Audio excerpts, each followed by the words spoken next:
Let's start with the case at the center of this discussion, Towes v. Wisner, a 2001 decision from the Supreme Court of British Columbia.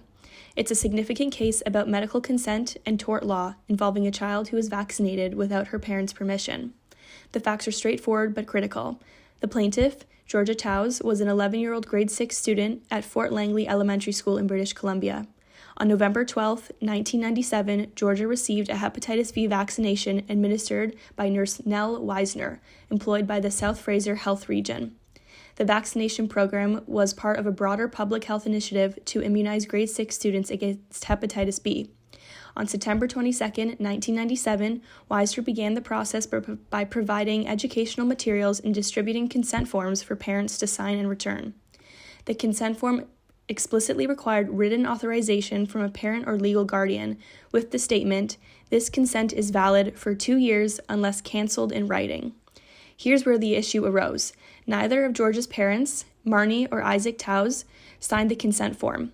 Despite this, on October 27, 1997, Wisner recorded receiving verbal consent over the phone from one of Georgia's parents at 1:10 p.m. and administered the first dose. However, Wisner admitted she had no specific recollection of the phone call or who she spoke to. On November 12, 1997, Wisner returned to the school to administer the second dose. When she asked Georgia to come into the hallway, Georgia had stated clearly that her parents did not want her to get the vaccine. Wisner responded that she had spoken to Georgia's parents and believed she had received consent. Trusting this, Georgia received the shot. Later that day, Georgia told her mother about the vaccination. Marnie Towes was shocked and upset because she had deliberately chosen against the immunization. She immediately went to the school to confront Wisner. Wisner admitted she might have called the wrong number and been misled. Both parents adamantly denied ever giving consent. Wisner testified that her general practice was to obtain verbal consent by phone if written consent wasn't returned. Under British Columbia Ministry of Health guidelines, verbal consent is allowed if all elements of consent are addressed and the conversation is documented. However, Wisner admitted she could not remember confirming consent and relied only on her usual practice. Now, let's break down the court's decision. Justice Lynn Smith found all parties credible but concluded that no actual consent, written or verbal, was provided by Georgia's parents, and that Wisner mistakenly believed she had consent, but that belief was unreasonable given the circumstances. This was a tort claim of battery. In Canadian law, battery is intentional physical contact without valid consent. It requires only that 1. The contact was intentional, 2. Consent was absent, and 3. The contact was not legally justified. The court found all elements were met. The vaccination was intentional, consent was absent, and no legal justification existed. Even acting in good faith, Wisner's mistaken belief was not a valid defense to battery. Georgia was awarded $1,000 in damages. Though symbolic, the ruling affirmed that patient autonomy and valid consent are fundamental, even in routine healthcare. This aligns with John Finnis's rule of law theory, emphasizing that legal rules must be clear, consistent, and followed. It also reflects the College of Physicians and Surgeons' guidelines, which require documented, informed consent. Ultimately, Towes v. Wisner confirms that lawful consent is not negotiable, and mistaken beliefs are never a valid defense to battery.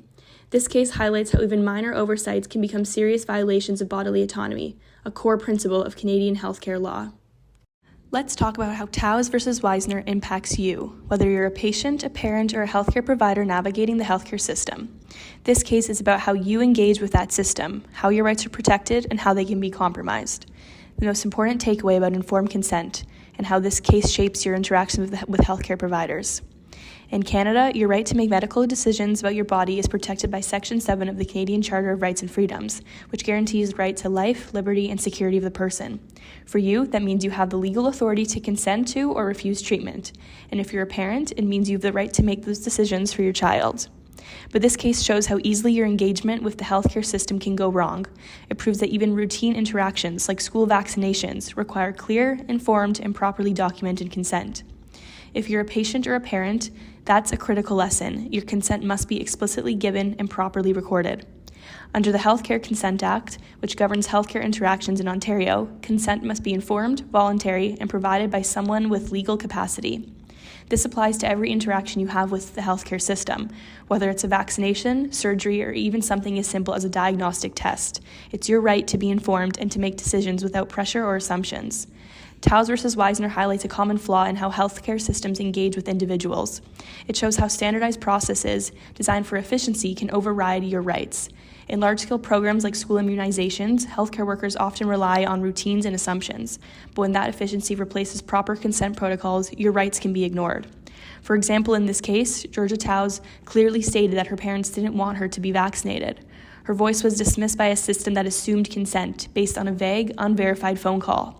If you're a parent or a patient, this means that you can't assume your rights will be respected just because you made your wishes clear.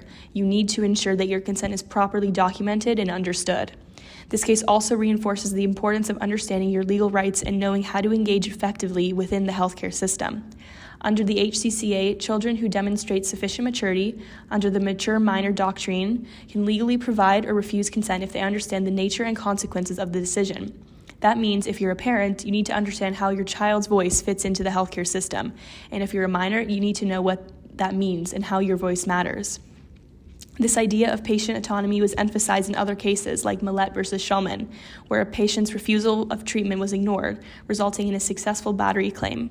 The court established that a healthcare provider cannot override a patient's refusal, even with good intentions. For you, that means healthcare providers cannot assume your consent or make decisions on your behalf without proper authorization. So how does this impact you within the healthcare system? It means that you have to be proactive. If you're a patient, make sure your consent is clearly given, documented, and respected. If you're a parent, don't assume the system will follow your instructions unless they are explicitly recorded. And if you're a healthcare provider, this case is a warning. Making assumptions about consent can violate legal rights and undermine patient trust. Ultimately, Towes versus Wisner teaches us that your engagement within the healthcare system must be protected by clear, informed consent every single time. Whether it's a minor vaccination or a life-altering treatment, your rights are non-negotiable. And if they're not respected, you have the legal tools to protect yourself. Towes versus Wisner reveals deep flaws in how the healthcare system manages consent, especially in high-volume institutional settings like schools, long-term care homes, and vaccination clinics. The case shows that efficiency often outweighs proper consent procedures. Systems built to deliver care quickly and consistently can ignore the legal and ethical standards meant to protect patients. When providers rely on verbal consent or skip documentation, it exposes the system to legal liability, damages public trust, and undermines institutional credibility. Economically, these mistakes increase insurance costs and create financial risk for healthcare institutions. Politically, they fuel public mistrust and resistance, especially in an era of vaccine hesitancy. Culturally, the case reflects a broader power imbalance, where institutional authority overrides patient voices. If the system values efficiency over ethics, then consent becomes just another box to check. The takeaway for the healthcare system: listening must be prioritized, not just to policies, but to people.